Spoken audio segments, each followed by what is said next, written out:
Boa noite. Boa noite.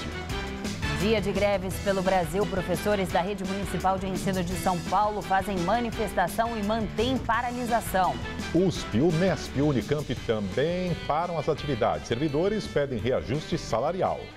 Em assembleia, metroviários da capital paulista decidem que, se não houver negociação, vão parar no dia 5 de junho. Em Salvador, motoristas de ônibus cruzam os braços e deixam população sem transporte.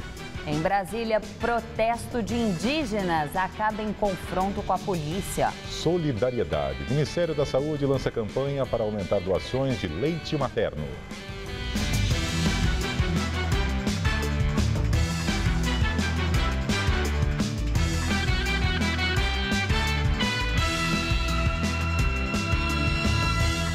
Em assembleia, agora à noite, os metroviários de São Paulo aprovam greve a partir do dia 5 de junho.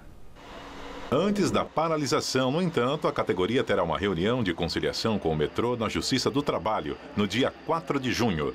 A greve pode atingir as linhas 1 azul, 2 verde, 3 vermelha e 5 lilás. A categoria já tinha declarado estado de greve na terça-feira da semana passada. O Sindicato dos Metroviários afirma que a categoria não vai aceitar propostas de reajuste salarial de menos de 2 dígitos. Os trabalhadores pedem 35% de aumento, mas o metrô oferece 7,8%. 4 milhões e 500 mil passageiros usam o metrô todos os dias em São Paulo. Paralisação de ônibus em Salvador atinge 100% da frota. Hoje, o presidente do Sindicato dos Motoristas voltou atrás e passou a apoiar a paralisação. Ele disse que errou a aceitar a proposta de reajuste salarial dos empresários. Mais de 1 milhão de pessoas que usam diariamente o transporte público da capital baiana foram afetadas pela greve. Os rodoviários paralisaram as atividades parcialmente na noite de ontem, após acordo entre os sindicatos de trabalhadores e patrões prever um reajuste de 9%. Motoristas e cobradores não aceitaram a proposta e iniciaram a paralisação. Eles pedem reajuste de 12%. Hoje, uma audiência de conciliação entre representantes das empresas e trabalhadores terminou sem acordo. E no Rio de Janeiro, motoristas e cobradores de ônibus prometem cruzar os braços logo mais a partir da meia-noite. Eles reivindicam reajuste salarial de 40% e vale alimentação no valor de R$ 400. A categoria deve parar as atividades durante 24 horas. O Sindicato dos Trabalhadores de Transporte Urbano do Rio de Janeiro decidiu acatar a determinação da Justiça e promete manter 30% dos coletivos nas ruas. Uma nova assembleia sobre o assunto está marcada para esta sexta-feira. Em São Paulo, professores e servidores da Rede Municipal de Ensino decidem manter a greve iniciada há mais de um mês. O Sindicato dos Professores Municipais diz que esta já é a mais longa paralisação da história, 33 dias, e que a adesão é de cerca de 35% dos mais de 90 mil professores de creches e escolas municipais. Já para a Prefeitura, os números são diferentes. 57 das mais de 1.300 escolas foram totalmente afetadas. A categoria luta pela incorporação aos salários de um abono de 15%. O benefício, quando pago à parte, não conta para a aposentadoria. A Prefeitura diz que não tem orçamento para essa incorporação este ano e só vai discutir o assunto no ano que vem. Hoje, durante a manifestação que atingiu a região da Avenida Paulista e do centro, os professores fizeram questão de mostrar os olerites e dizer que o movimento não pede apenas melhores salários. Muitos professores, ao sair das suas escolas, eles são assaltados, entendeu? E tem alguns casos de violência também com os próprios alunos dentro de sala de aula, né? Está muito defasada a educação no Brasil, entendeu? A gente não tem estrutura nas escolas, a gente não tem acesso para deficiente, a gente tem sobrecarga de alunos nas escolas, entendeu? A gente tem vários motivos para estar aqui reivindicando a melhora da qualidade do ensino. O Ministério Público Estadual abriu um procedimento para avaliar as ações do sindicato e se o município está tomando providências para que as crianças não sejam prejudicadas. A Secretaria Municipal de Educação anunciou que vai cortar o ponto dos professores que faltam às aulas por causa da greve. Como o movimento já dura mais de um mês, muitos não vão receber salário este mês e por isso ameaçam não repor as aulas perdidas. É um fato inédito na cidade de São Paulo. depois da aprovação da Constituição Federal em 88, que um governo trate de forma férrea, né, e punitiva, né, os trabalhadores que lutaram não por reivindicações desconhecidas ao governo, mas que lutaram para a aplicação da lei. A secretaria diz que os salários só serão pagos depois da reposição das aulas. O Tribunal de Justiça do Rio de Janeiro determina que professores retomem as atividades amanhã. A greve da categoria foi considerada ilegal pela desembargadora Leila Mariano. Caso descumpra a decisão, o sindicato terá que pagar multa de R$300 mil por dia. De acordo com o Tribunal de Justiça, os grevistas demonstraram desinteresse nas negociações. A decisão foi baseada também numa declaração do ministro do STF, Luiz Fux, de que não foi apresentada a intenção de resolver os pactos firmados anteriormente. No último dia 13, o ministro já tinha considerado abusivo o reinício da greve e suspendeu o acordo firmado com os docentes. Os professores da rede estadual estão desde o dia 12 deste mês sem trabalhar. Alunos, professores e funcionários de universidades públicas do estado de São Paulo lotaram um dos auditórios da Assembleia Legislativa hoje. Eles discutiram a crise financeira nas universidades. USP, Unesp e Unicamp entraram em greve após decisão que congelou os salários. Há 2 semanas, o Conselho de Reitores das Universidades Estaduais Paulistas decidiu suspender os reajustes salariais de professores e servidores. A Unicamp, onde cerca de 60% dos funcionários cruzaram os braços, diz que os salários atualmente comprometem mais de 90% de seu orçamento. O mesmo justifica a Unesp, onde 80% dos trabalhadores estão parados, segundo o sindicato da categoria. Já a USP informa que destina mais de 100% do orçamento ao pagamento dos salários. Lá, a adesão da greve é total, de acordo com o sindicato. Segundo alunos das 3 universidades, embora parciais, as greves já afetam as aulas. Na Unicamp, os serviços de saúde ainda funcionam normalmente, mas há promessa de redução no atendimento. Em Brasília, protesto contra a Copa termina em confronto com a polícia. 3 pessoas foram presas. Segundo a PM, 2.500 pessoas participaram da manifestação nas proximidades do estádio Mané Garrincha, que receberá 7 jogos da Copa do Mundo. A marcha teve início pacífico e centenas de índios se uniram aos ativistas pedindo por mais demarcações de terras no país. O conflito começou quando os manifestantes tentaram avançar sobre uma barreira policial que impedia que o grupo se aproximasse do estádio. Como resposta, foram usadas balas de borracha e gás lacrimogêneo.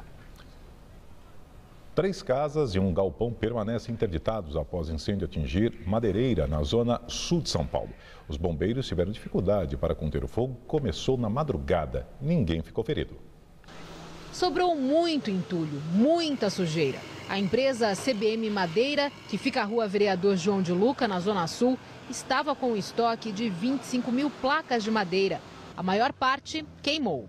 Para apagar todos os focos de incêndio, os homens do Corpo de Bombeiros trabalharam quase 10 horas seguidas, até começar uma outra parte do trabalho, que é o de rescaldo. O espaço é bastante grande, são 6.000 metros quadrados com muito material inflamável. E a dificuldade foi encontrar o foco desse incêndio. Agora, diante de todo o estrago, a estimativa inicial é que o prejuízo tenha sido de 10 milhões de reais. Então você usa várias técnicas de combate a incêndio, utilizamos água, utilizamos espuma, mas em virtude da grande quantidade de material, o fogo retornava. Então realmente a gente só conseguiu atuar efetivamente quando começamos a remover o material utilizando reta escavadeira. O incêndio começou por volta das 2h30 da manhã. Atravessou a madrugada e só foi terminar no início da tarde desta terça-feira. Ninguém ficou ferido, mas no combate ao fogo chegou a faltar água. Então até chegar outro caminhão para poder continuar. Então o fogo, na medida que terminava, o fogo aumentava, mas eles foram os heróis, estão aí desde as 2 horas da manhã. Segundo a família proprietária, todos os documentos estavam em dia. Foi uma fatalidade que aconteceu, a gente não sabe ainda o porquê que aconteceu tudo isso. É aproximadamente 40 anos, é a primeira vez que isso acontece, nunca aconteceu nada. A destruição não foi só dentro da empresa. Aqui do lado de fora, nessa rua lateral, Rua Guilherme Gama, olha só o monte que se formou de entulho, que não dá para aproveitar. Agora, mais ali à frente, essa outra empresa de andaimes. O galpão está completamente vazio, porque, segundo os bombeiros, a estrutura está comprometida e corre o risco de desabar. A Defesa Civil interditou as duas empresas e pelo menos 3 casas vizinhas. O trânsito na região também ficou complicado, porque a avenida em frente à empresa passou o dia interditada parcialmente. A cidade de São Paulo registrou um novo recorde de frio na última madrugada, 11,1 graus. A tendência é de que o frio diminua um pouco nos próximos dias, mas não chega a esquentar. Segundo os meteorologistas, as temperaturas só devem passar dos 25 graus no final de semana que vem. Mariana Armentano traz os detalhes da previsão para o estado de São Paulo. Não dá para sair de casa sem um agasalho. As temperaturas caíram consideravelmente nos últimos dias e vai continuar friozinho. É que uma grande massa de ar frio polar se espalhou pelo Brasil, inclusive pelo estado de São Paulo. A previsão para esta quarta-feira é de tempo aberto e seco no interior paulista. Mas mesmo assim faz frio e as baixas temperaturas da madrugada podem provocar a formação de nevoeiro pela manhã. O dia começa com apenas 10 graus em Presidente Prudente, em Presidente Bernardes e também em Votuporanga. Durante a tarde, a máxima chega aos 25 graus na região de Ribeirão Preto. O litoral e o Vale do Paraíba terão um dia de céu nublado, ainda com chuviscos a qualquer hora. Em São José dos Campos, máxima de 21 graus amanhã. E aqui na Grande São Paulo, sol entre nuvens, não chove, mas o frio não dá trégua. A cidade amanhece com apenas 13 graus. Durante o dia, a máxima não passa dos 19. Na quinta, o frio diminui um pouco, máxima de 21. E na sexta-feira, o sol forte ajuda a esquentar um pouquinho e a máxima prevista é de 23 graus.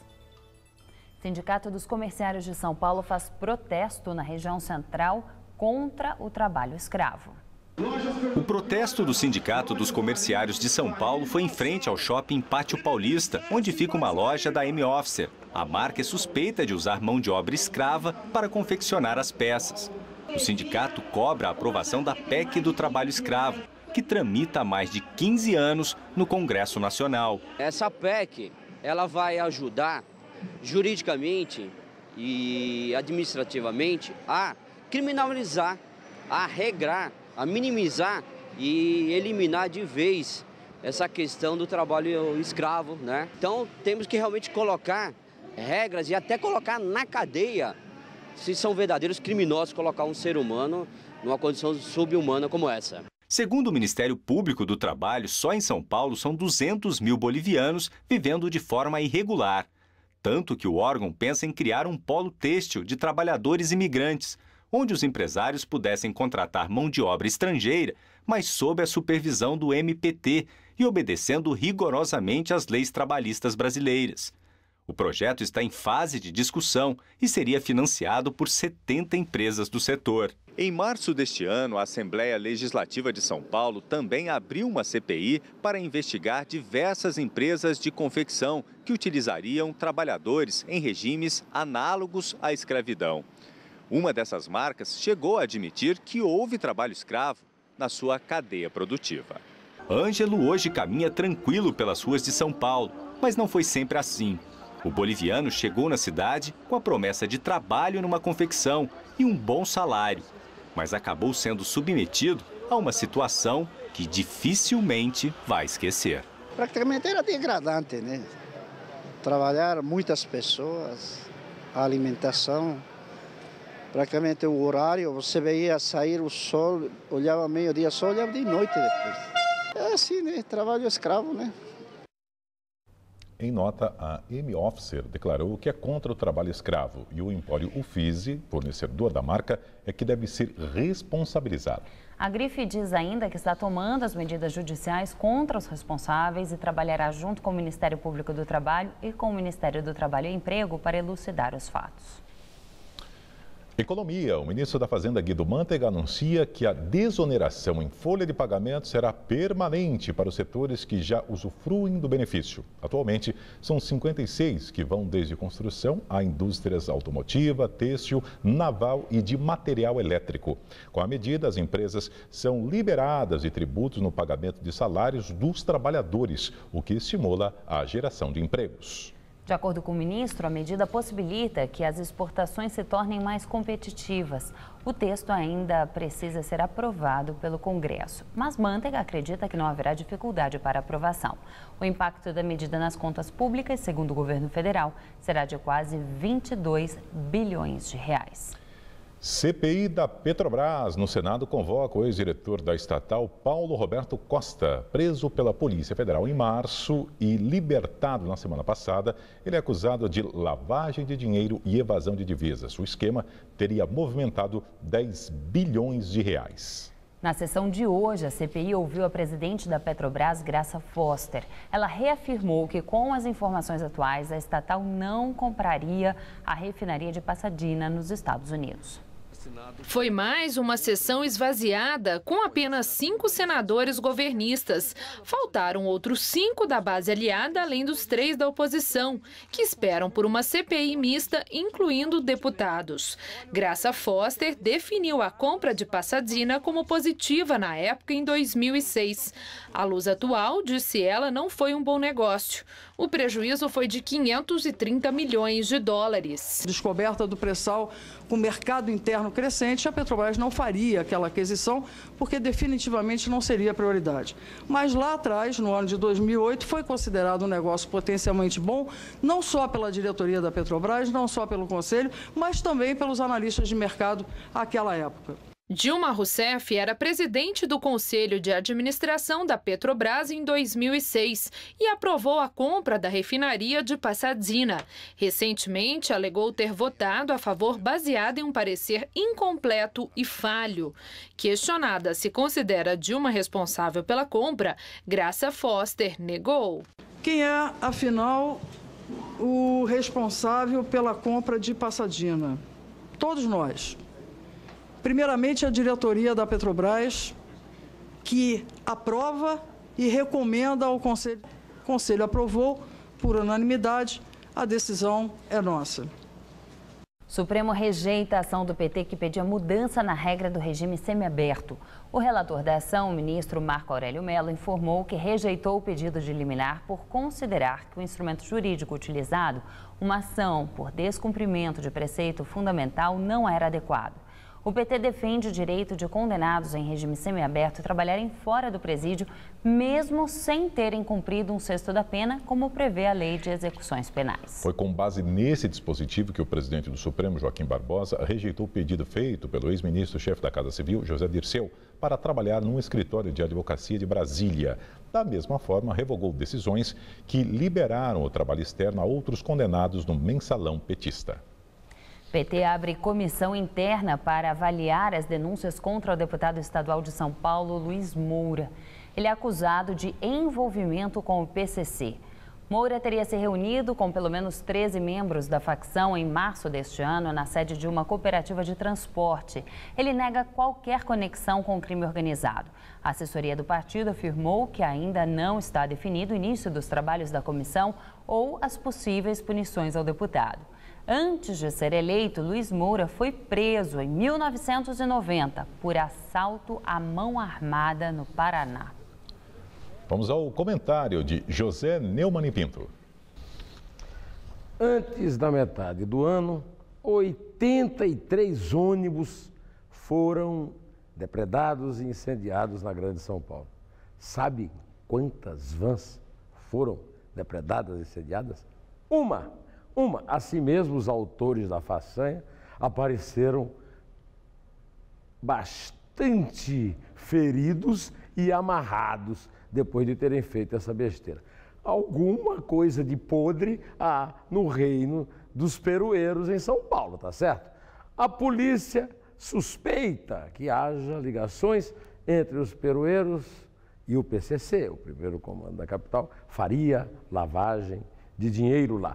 Mas as coisas sempre apareceram, as notícias foram dadas. Esse deputado aí, que assaltou, que foi preso, que fugiu da cadeia e que teve uma expressiva votação depois que o seu crime prescreveu, tendo recebido colaboração, né, de doações do secretário de Transportes, Gilmar Tato, é notório, todo mundo já sabia dele, já tinha saído reportagens sobre ele. Agora o PT descobriu e vai analisar o que é que aconteceu e o que vai fazer com o deputado. Mas, ora bolas, um sujeito com uma biografia dessa, o partido não sabia de nada, agora ele se reúne com 13 membros da facção PCC e com o assaltante, um dos assaltantes da quadrilha do grande roubo do Banco Central em Fortaleza. Disse que estava lá tratando dos direitos e das reivindicações da categoria. Ficamos aqui estupefatos. Será que o movimento de assaltos do PCC está tão fraco que eles estão precisando de aumento, dirigindo perua? 13 elementos do PCC. Hoje, o que é que o PT vai fazer com o deputado Luiz Moura? A mesma coisa que fez com o André Vargas? Pelo amor de Deus, nós precisamos de uma investigação para valer da polícia sobre as relações entre o crime e a política, se é que não são sinônimos, né? E você pode voltar aí na quinta-feira, que eu estarei aqui direto ao assunto. Em pé. O governo do estado de São Paulo fornecerá selo para empresas que contratarem dependentes químicos. O chamado Selo Parceiros do Recomeço será fornecido às empresas que contratarem pessoas em tratamento no projeto de reabilitação Recomeço, também do governo do estado. O programa, criado no ano passado, atualmente tem vagas para tratar 2.373 dependentes químicos e paga R$ 1.350 pela internação de cada um em comunidades terapêuticas. A Secretaria da Justiça e da Defesa da Cidadania será responsável pela gestão das parcerias entre o governo e os empregadores. A seguir, saúde, cai o número de doadoras de leite materno. O Ministério da Saúde faz campanha para aumentar estoque e ajudar bebês. Cai o número de doadoras de leite humano em São Paulo. A alimentação de prematuros e bebês com baixo peso com leite materno ajuda a prevenir infecções e é fundamental para o ganho de peso dos recém-nascidos. Uma campanha do Ministério da Saúde tem como objetivo aumentar em pelo menos 15% o volume de leite humano coletado. Isaac tem 9 dias de vida. Nasceu prematuro na 34ª semana de gestação com menos de 2 quilos. Hoje foi para os braços da mãe pela primeira vez e com 100 gramas a mais. O bebê recebe leite humano do banco do Hospital Universitário da USP. Agora, Gabriela não vê a hora de amamentar. Da forma que ele foi ajudado com o leite de algumas mães, eu quero poder ajudar também, né? E fez toda a diferença, ele já cresceu? Toda a diferença, toda. No hospital, 10 bebês com baixo peso consomem, em média, 60 litros de leite humano por mês, exatamente o volume das coletas. O resultado é a falta de estoque. O hospital tem 32 doadoras cadastradas e precisaria de pelo menos mais 15 para poder respirar. Para a coordenadora do banco, campanhas como a iniciada na quinta-feira pelo Ministério da Saúde ajudam a conscientizar as mães sobre a importância de doar e a comodidade oferecida pelas equipes de coleta. O banco de leite do Hospital Universitário, ele faz uma coleta nos domicílios. Então, a doadora não precisa se dirigir ao hospital. Ela vai estar sendo orientada por telefone, a princípio, receberá uma visita inicial, vai ser orientado como ela vai fazer todo o cuidado para colher. Aqui no Hospital Municipal de Hermelino Matarazzo, na Zona Leste de São Paulo, a situação não é diferente. O número de doadoras vem caindo. Atualmente, são 11 voluntárias cadastradas, que geram volume de leite suficiente para atender os bebês com maior prioridade. Mas para atender toda a demanda só deste hospital, o local precisaria ter o triplo do número de doadoras. Patrícia é voluntária pela segunda vez. As duas filhas nunca precisaram do leite do banco, mas a mãe sempre se empenhou em doar. recebe a equipe do hospital em casa toda semana e incentiva as grávidas a terem disciplina e boa vontade de participar. Por pouco que seja o seu leite que você está doando, ajudando os bebês bastante. Os endereços de bancos de leite humano e de postos de coleta na cidade de São Paulo podem ser consultados no site da Prefeitura na internet. Anote aí, o endereço eletrônico é o prefeitura.sp.gov.br. A edição das 10 do Jornal da Gazeta termina aqui. Boa noite. Fique agora com Rony Fon no Todo Seu. Uma ótima noite para você e até amanhã.